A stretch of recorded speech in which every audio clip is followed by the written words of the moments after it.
You mentioned the movie industry.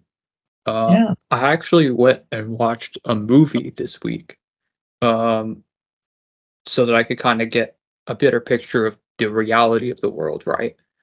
Um, There are many movies, many series, even Netflix. yeah. I watch So Netflix. I use these as examples because they're showing you what they're doing, but your literal mind thinks, oh, this is entertainment. See, that's what they've taught you to think that, oh, Hollywood is entertainment. But no, these are documentaries they're making you, and they're subliminally controlling you through those. Everything is subliminal that you don't see, and that's where you're tap line also. So it's huge. But once you start to exactly, become aware and recognize what's going on, then you can release these tap lines as you confront them because you have unconscious agreements to them that you don't fully recognize. So as you gradually go through this, you will start to recognize these tap lines and you will start to recognize something more than just your literal mind. exactly. So I scrolled Netflix to try to find a movie that'll give me a look into the reality of the world as the reptilians are showing us. And Well, there's a movie out right now. There's one, I could give you many. I forget what it's called. It just, well, I don't have time to watch all of them. don't give yourself time, but I pick them here and there too. But there's friggin' many of them that are showing exactly what they're doing and will be doing. They've already, most of the movies are about killing, spies, whatever, etc. The world in doom, etc. This is what they're doing. Uh, I I watched Barnyard. I don't know. Have you seen that one? No, I haven't seen that It's one. nuts, bro. Okay. Let me walk you through it, right? Um, so it's about Otis, who's like the ultimate slacker. This dude's got the chill stats like maxed out. He's all about mooching off his adoptive dad, Ben, who's the OG barnyard boss. Think like a grizzled war veteran with a farmer's tan and a permanent scowl. And Ben tries to drill some responsibility into Otis, but the cow's got the attention span of a goldfish on Twitch. He'd rather be pranking the chickens, or busting sick dance moves with his posse, the Patch Bros. Uh, but then tragedy struck, and coyotes, who were like IRL gangers, roll up on the farm, and they murk Bet. They just like kill him off. And Otis is like shook AF, but he knows what's up. It's time to level up and lead the herd. The barnyard is like basically a PvP zone, and Otis was like the reluctant guild master. And then Snotty Boy enters the picture. Snotty Boy, bro. That kid had more toxicity than like a League of Legends chaps. He terrorized the animals and threw virtual cow pies and makes life a living moo RPG hell. Otis, who was fueled by bovine rage at that point, vowed to like make Snotty Boy rage quit harder than a server crash. And he rallied his barnyard crew, from the wise old sheep to the hyperactive weasel, and he crafted the ultimate prank. A farm fresh humiliation so epic that it would make Snotty Boy uninstall IRL. But that wasn't the real raid boss. The real raid boss was Dag the Coyote the whole time. And he was like a legendary hunter with glowing eyes and a howl. He was one of the coyotes, as I mentioned. He leads his pack to claim the farm. And Otis knew he was outmatched, so he devised a plan that was equal parts crazy and genius that involved manure flinging, hay bale brigades, and a surprise attack that made the coyotes wish they never encroached on the farm. And the final showdown with animals versus coyotes, which are also animals, I guess. Claws versus teeth, which they all kind of have. Um, and it was all set to the epic soundtrack of Otis mooing like a boss. It was a close call, but Otis channeled his inner Ben, who was his dad, uh, and he led the barnyard to victory. And the farm was saved once more. It's a good movie. Do you have any thoughts on that? Very typical. Okay, you look at, doesn't matter if it's animals, people, whatever, bugs, okay, like Disney movies or ducks, quails, penguins, whatever. Okay, you look at the scenario. That's what you look at. You look at the ideas. It's not about the animals, but see, you're literalized, so that's how you think in those terms, etc. But really, you look at the action of it all, and it's the basic scenario, and a supposed happy ending, of course, because people like happy endings. Of course they do. They like happy endings, conclusions to things, etc. But that's as far as it goes. In other words, the idea is that, oh, okay, home sweet home. We saved the place. There's a movie with Gerard Butler called Olympus Is Falling. That's one of them that he made along those lines, and it's about, Who? Gerard Butler. He's a movie star. Oh, I've never heard of him. Okay, like Clint Eastwood and all those, but he's younger. His name's Gerard Butler. Anyhow, so he made one about 10 years ago, I think. And it was called Olympus Falling. It's one example. There's so many. I see there's so many. And it's very, very good. It's about the supposed Chinese coming into the United States, attacking the White House and starting to blow it up, etc. And he's defending it. And eventually they get through it. They discover it's the Chinese, and whatever, the president goes underground in a secret vault. And finally they get it back and whatever. And it looks like, oh, okay, so everybody comes out. And, we saved the president. We saved the White House, stars and stripes forever. Well, it's to get people to think in those terms that, oh my gosh, America is safe. And what the people don't realize is the DC corporation is friggin' reptilians, and they take their orders from the monarchy.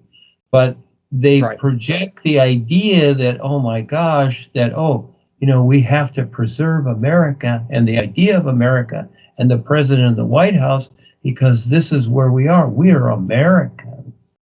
You see, they embed that emotional stuff into you through the movies also, like all of a sudden, wow, the hero saved America, but they embed you with tap lines emotionally, thinking that, this is a great place to be. You're an American. You want to die 6 feet under here. Also, all this stuff, etc., which just brings you back to the earth, and you got to do it again. That's the idea. Yeah, and so just like that movie you're saying, look at the basic scenario. It's to make you feel secure that, you saved your piece of property on the earth, which you'll be coming back to in future lifetimes, but you'll have forgotten that you were ever there, and you'll just be doing it again. So see, again, look at the scenario and the setup to confirm your mind to agree. There it is right there, see? But people don't see that because they think it's entertainment, and they want to see something supposedly good happen, the bad gets annihilated, and the good guys win. See, they've set up that whole scenario, good guys, bad guys. See, look at the society. Look at the Indians as an example. Did they have a police force? Did they have a military? Did they have rules and regulations? Did they have a constitution? There was a cow. They were focused on the natural environment because they knew that's how they survived. Now look at everything today. You have police force, you have military, you got FBI, CIA, all these agencies, DEA, etc. And so they're supposedly catching the bad guys. Well, guess what? Without the social structure as it exists that you really like and you live in, you play your games and do all the funny stuff, there would be no bad guys because everybody be focused on the environment. But no, now that you've created this society, now everything's nuts. And so they're telling you, we need a police force, we need the military, etc. You know why? Not to help you. They will do things for you. Yeah, because they're people too. But to protect the people that control you. That's why they have it. So that when the people start to wake up, they have a defense they have the police, the FBI, the police, the military, the SWAT teams, etc. So they can defend themselves, those who control everybody, from the supporters, the people that support them. There's your system. And you're seeing that all the time in the movies, and they constantly reinforce it. The bad guys against the good guys, you see? And you're thinking in terms of, oh, we're the good guys, we're good people. There's no such thing. It's all a setup. So there's no like evil reptilians, it's just all the same? No, I didn't say that. That was your idea. Yeah, there are, but they can be turned, and that's what we do too on the real side. We talk to a lot of them. I know a lot of them, and a lot of them talk to Bill Gates. Well, yeah, you can do that. You can talk to Bill Gates, and the thing is that's the challenge, because see, this creation bubble and all the levels, multi-dimensions in it are imploding, and it's about at its end because of the deception that's been going on. Is all turns to blackness. That's like the black holes, as I said, and the physical. I saw one of those. Yeah, you're seeing that because it's very real, and science doesn't know what it is because they're okay, so they've invented the idea of science and technology. That's all invented nonsense, etc. We don't need any of that, but it's here. And so by the very fact of all the deception that's going on, because it's part of the created consciousness, it creates imploding black holes to where eventually the whole physical realm and all the realms in creation will become black and implode. That's what they've been doing for the longest time. And it's very speeded up right now. Yeah. How long do we have? It's not a matter of how long, it's a matter of who does what. Just like your life, you don't know how long you have. It's about what you do, not about how long. So if you go out and you purposely crash into somebody, well, you're gone. I mean, you can decide to do that, or someone crashes into you, or a plane crashes in your house, or your whatever. You don't know how long you've got. It's all about what you do. You eat the wrong food, you die. And you're eating GMO food, you're eating poisonous stuff all the time.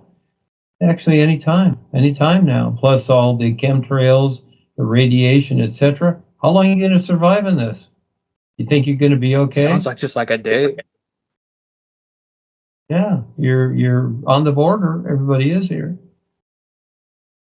So the chemtrails. If you look at some, just look up cell towers and bees, and if you look, you'll see pictures of bees dead around the cell towers. Does that give you a hint to something?